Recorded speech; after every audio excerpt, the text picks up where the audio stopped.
फेफना विधानसभा क्षेत्र की एक आवश्यक बैठक चल रही है। इस बैठक में पूर्व मंत्री उपेंद्र तिवारी हमारे बीच में मौजूद है। आइए आज की बैठक का क्या उद्देश्य है, आइए जानते हैं। जी, आज भारतीय जनता पार्टी के हम फेफना विधानसभा के यहाँ मंडल विधानसभा के संयोजक हैं, जिले के हमारे पदाधिकारी हैं, जिले के हमारे पूर्व पदाधिकारी हैं और मंडलों के पूर्व मंडल अध्यक्ष हैं और जितने हमारे फेफना विधानसभा के सेक्टर प्रमुख हैं और सेक्टर प्रमुख हैं।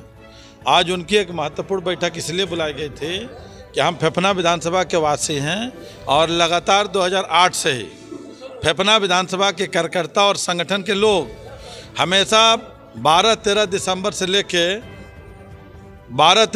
से लेके और 15-20 जनवरी के बीच में पूरे फेफना विधानसभा की पदयात्रा अपने भारतीय जनता पार्टी के कार्यकर्ता और नेता हम सब मिलके डोर टू डोर करते थे। ये 1 महीने का अभियान था, क्योंकि इस बार वो अभियान नहीं चल पा रहा था। कार्यकर्ताओं का सुझाव था कि इसको हम लोग संगठन के रूप में बैठे, उसी को और धार देने के लिए पूरे फेफना विधानसभा के अंदर सेक्टर की बैठक बूथ स्तर तक होगी। उसी की योजना बनाने के लिए हम गांव-गांव तक जाएंगे, हम बूथ तक जाएंगे और भारतीय जनता पार्टी के कार्यकर्ताओं को पुनः जगाएंगे और माननीय मोदी जी और योगी जी की सरकार की जितनी नीतियाँ, जितनी जन कल्याणकारी योजनाएं हैं, उन सारी योजनाओं को हम लोग जन जन तक पहुँचाए भी हैं। उसमें कुछ बचे खुचे लोग हैं, वो भी जो बचे हुए उनकी भी सूचीबद्ध करके लाएंगे और उनको भी, चाहे वृद्धा पेंशन हो, विधवा हो, विकलांग हो, आयुष्मान कार्ड हो, शौचालय हो, आवास हो, इस तरीके की जितनी भी मूलभूत समस्या है जो केंद्र सरकार से लेकर राज्य सरकार तक चल रही हैं, उससे संतृप्त दिलाने के लिए हम सब कार्यकर्ता, नेता से लेकर कार्यकर्ता गांव-गांव तक जाएंगे और वहां से ये सूचीबद्ध करके सबसे मिलजुल के सूचीबद्ध करके लाएंगे और भारतीय जनता पार्टी को मजबूती प्रदान करने की दिशा में अपने आप को और सुदृढ़ करेंगे। फेफना विधानसभा क्षेत्र में 10 साल तक आप विधायक थे, 5 साल सत्ता में भी रहे, आज भी हैं।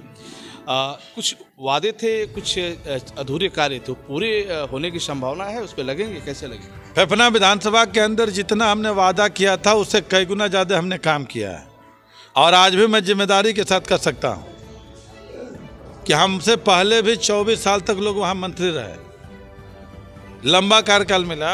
मैं जिम्मेदारी के साथ कर सकता हूँ कि जो काम 65, 66, 70 सालों के अंदर हमारे फेफना विधानसभा के अंदर किसी अन्य सांसद और विधायक के द्वारा नहीं हुआ होगा, उससे कई गुना ज़्यादा काम माननीय वीरेंद्र सिंह मस्त जी हमारे सांसद रहे, वो और हमारे उनके और हमारे सहयोग से आज फेफना विधानसभा के अंदर 5 साल के अंदर हुआ है। इसलिए जितना हमारा पब्लिक से वादा है उससे कई गुना ज़्यादा हमने काम किया है।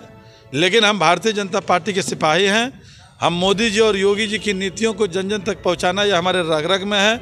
इसीलिए एक पूर्व विधायक होते हुए भी भारतीय जनता पार्टी के कार्यकर्ता होने के नाते हमारे केंद्र सरकार से लेकर राज्य सरकार की जितनी भी योजना है, और हमने साल भर में देखा कि वहाँ सपा का विधायक है तो क्या डेवलपमेंट किया, जो हमारी योजनाएं चल रही हैं कितनी तक पहुँची हैं, सभी मूर्त रूप से चल रही हैं। और इस फेफना विधानसभा के सर्वांगीण विकास कराने के लिए हमारे डबल इंजन की सरकार है। कहाँ क्या ज़रूरत है, जो हमारे सपने छूट गए हैं, जिस काम को मैं छोड़ा हूँ उसको भी पूरा करने के लिए जो होगा उसको भी सूचीबद्ध लाऊंगा और माननीय मुख्यमंत्री जी से आग्रह करके उसको भी कराने का काम करूँगा। इसी दिशा में हूँ। लेकिन हमारा कोई एक ऐसा वादा नहीं जो पब्लिक से किया था आज अधूरा है, मैं सब पूरा करके उससे ज़्यादा आगे बढ़ के आया हूँ। लेकिन विकास कितना हो आप करिए तो वो अधूरा रहता है, क्योंकि जिसकी पेंशन बनेगी 59-60 साल वाले की पेंशन बनाए तो जो पिछली बार इस बार 60 साल में होगा तो उसकी पेंशन अधूरी हुई कि नहीं हुई। अगर हमने 5 साल पहले सड़क बनवाया तो सड़क टूटी गई तो ये काम अधूरा हुआ कि नहीं हुआ। तो इसीलिए अगर हो सकता है कि बहुत से ऐसे पूर्व होंगे जो 250 आबादी के हैं, हमने कोशिश किया था एक भी पूर्वा हमारे यहाँ के छूटा नहीं है, लेकिन हो सकता है कहीं आबादी बढ़ गई हो तो वहाँ कच्ची सड़क हो तो उसको भी बनवाना। तो इसलिए काम कभी समाप्त नहीं होता। लेकिन जो आपने कहा कि कमिटमेंट, तो आज भी मैं अपने काम पे वादे पे कायम हूँ कि जितना हमने कमिटमेंट किया था उससे ज़्यादा काम हमने फेफना में किया है। पुल क्यों अधूरा रह गया? कौन पुल अधूरा? चितबड़ा गाँव वाला। चितबड़ा गाँव का पुल जाके देखिए, किसी भी पुल का सड़क का पैसा एक बार में नहीं आता। आप भी पत्रकार हैं, आपको जानकारी होना चाहिए।